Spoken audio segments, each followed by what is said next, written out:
European Union leaders have gathered in Brussels for the second day of their summit as they continue wide-ranging and difficult discussions. Day two's agenda is focused mainly on two key issues: West Asia and, more prominently, the European Union's long-term budget. While both topics are important, it is the budget talks that are creating the most tensions among member states. The leaders are in disagreement over the proposed 7-year budget, but put forward by the European Commission, it is causing problem. The scale of the proposal is at around 2 trillion euros, and it has immediately triggered pushback from different sides. Wealthier countries, which contribute more to the EU budget than they receive, they feel the plan is too expensive. At the same time, poorer member states, which rely more on EU funding than they contribute, are also unhappy.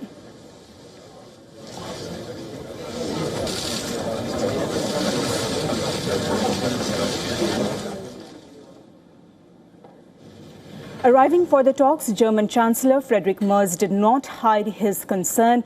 Germany, being the largest net contributor to the EU budget, sees the proposal as overly ambitious.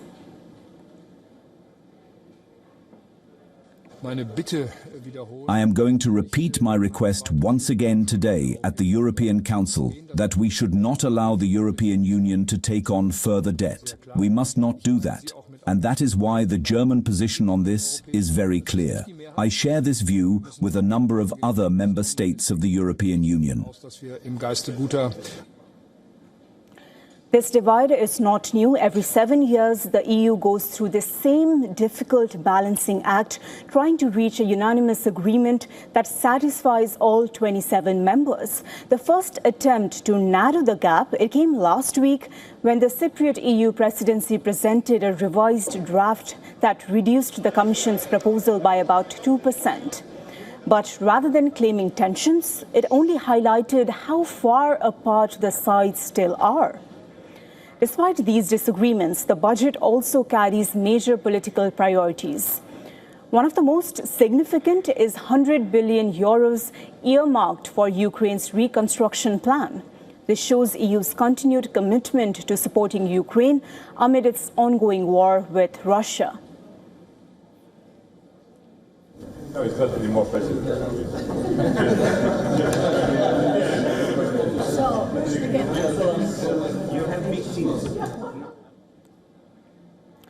Under EU rules, the budget for 2028 to 2034 must be agreed by the end of 2027.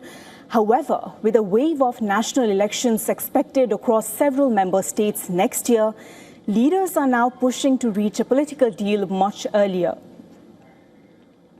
For now, no final decisions are expected. Instead, heads of member states are likely to simply outline their positions and their preferences. The task of shaping a workable compromise will then pass to the incoming Irish EU presidency, which is expected to prepare a revised proposal later in October.